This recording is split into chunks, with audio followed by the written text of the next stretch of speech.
गांव के चाउमीन। गांव में चाउमीन का चलन अभी अच्छे से नहीं आया था, लेकिन सुरेश शहर से चाउमीन बनाना सीखकर गांव में ठेला लगाता है।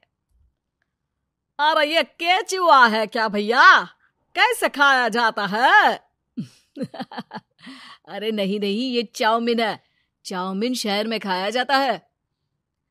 कितने की दे रहे हो सुरेश?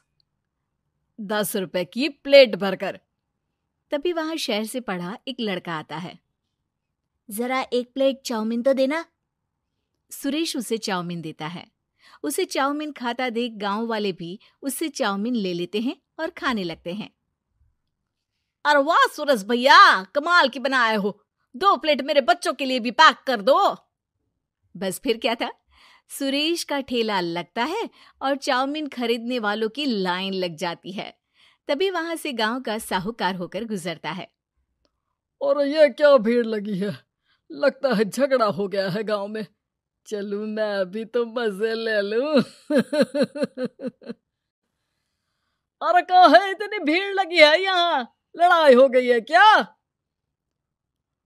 अरे साहूकार साहब, ना कोई लड़ाई ना हुई है। ये तो सुरेश की दुकान है चाउमीन की। हम लोग चाउमीन खाने आए हैं, आप भी खाइए ना। साहूकार चाउमीन खाता है और सुरेश की तरफ देखता है, जो सारे दिन के पैसे गिन रहा होता है। अरे सुरेश, क्या लागत है इस काम की? अरे साहूकार जी, आप अब आए तो ये पूरे 10,000 रुपए ले जाइए, जो पिछले साल शहर जाने से पहले आपसे लिए थे ना। लागत तो क्या कहे, जो आपने दिया था उसी में सीखा भी है और दुकान भी खोल ली। अरे पैसे इतने जल्दी क्या जरूरत थी? कैसे जरूरत नहीं थी साहूकार जी, इतना मोटा ब्याज कहाँ से भरते। साहूकार को अब सुरेश की दुकान को हड़पने की लालच आ जाती है। नाना करते ये सारे दिन में 500 रुपए कमा ही लेता है। अरे गांव में ये ऐसे ही कमाता रहा तो कहीं ब्याज का काम ना शुरू कर दे। अरे भैया, कोई ना कोई जुगाड़ तो करना पड़ेगा। अब साहूकार घर आ जाता है और अपनी बीवी को सारी बात बताता है। हाँ जी, ये तो मैंने भी सुना है कि सुरेश के हाथ की चाउमीन नहीं खाई तो कुछ नहीं खाया। अरे हाँ, सही ही कहते हैं। मैं भी खा कर ही आ रहा हूँ। अरे भाग्यवान है, कितना अच्छा हो ना अगर वो पैसा हम लोगों को मिल जाए। क्यों हैं? हाँ, वो तो है, लेकिन कैसे? हम लोगों को तो चाउमीन बनाना आता ही नहीं है। साहूकार और उसकी बीवी अब रोज चुपके से सुरेश के घर जाते हैं और खिड़की से उसे चाउमीन बनाते देखते। अब क्या था, दोनों को चाउमीन बनाना आ जाता है। फिर एक रोज, और सुरेंद्र, तुझे साहूकारनी ने बुलाया था। बोल रही थी कि बेटे के जन्मदिन में 10 किलो चाउमीन का ऑर्डर देना है। बना दोगे ना? अरे हाँ साहूकार जी, मैं जरूर बना दूंगा। कब देना है घर में 10 किलो चाउमीन? अरे वो तो तू घर आकर बता कर लेना, मैं नहीं बता पाऊंगा।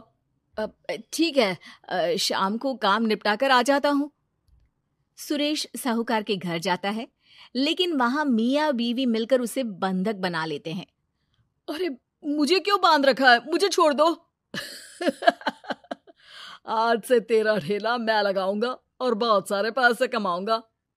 साहूकार एक आदमी को सुरेश की निगरानी में लगा देता है और वहां से चला जाता है। अगले दिन, अरे साहूकार जी, आप कब से चाउमीन बेचने लगे और अपना ये सुरेश कहाँ गया?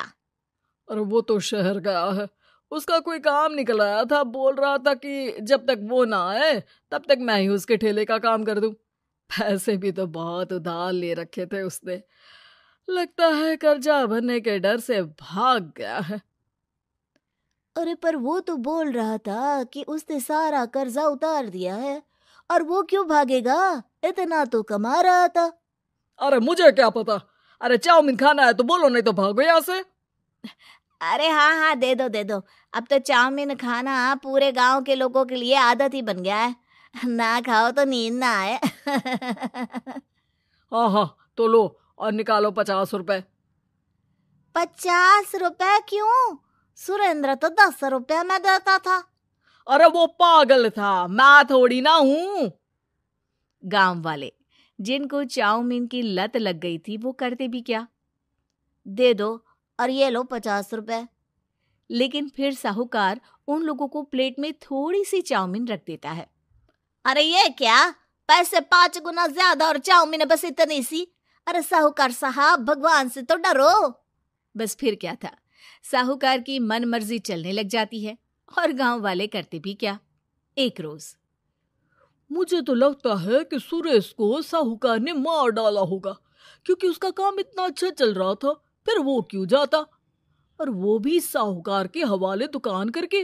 ना बाबा ना। अगले रोज, भाग्यवान, देखो तो जरा, इस सुरेश भी ना कितना पागल था।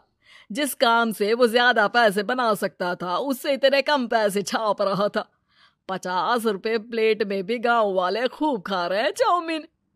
हाँ जी, और जितने में वो लोगों को 10 प्लेट खिलाता था भर भर कर हम लोग उतने में 20 प्लेट बना रहे हैं। क्यों जी? वहीं सुरेश रोज भगवान से मांगता कि बस एक बार वो किसी तरह वहां से निकलने में कामयाब हो जाए, लेकिन उसकी हर कोशिश नाकामयाब होती। फिर एक दिन, अरे भाग्यवान, ऐसा कुछ करो कि चाउमीन बनाने का खर्चा आधा हो जाए, जिससे हम लोगों को और मुनाफा हो। ना जी, मुझे तो कोई तरकीब ना सूझ रही।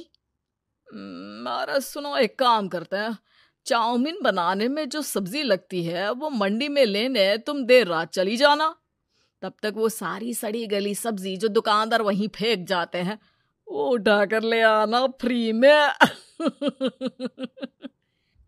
अरे बाजी वाह, आप तो बहुत समझदार हैं जी। बीवी वैसा ही करती है, लेकिन अब लोग चाउमीन खाते तो मुंह बनाकर। फिर एक बार, अरे राम राम राम, ये पेट में दर्द काहे हो रहा है? आई, आई, आई, आई।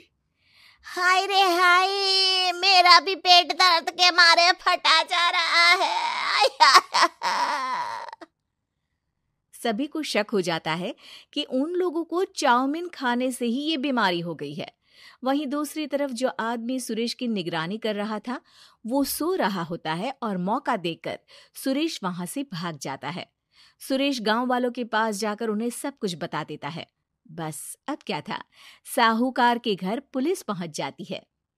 चलो, तुमने गांव के लोगों को खराब सब्जी वाली चाउमीन खिलाकर बीमार किया और सुरेश को बंधक बनाया। तुम्हें इसीलिए हम गिरफ्तार कर रहे हैं। साहूकार को पुलिस ले जाती है और फिर अगले दिन से सुरेश का ठेला गांव के बाजार में लग जाता है, जहां अब पहले से ज्यादा भीड़ होती है।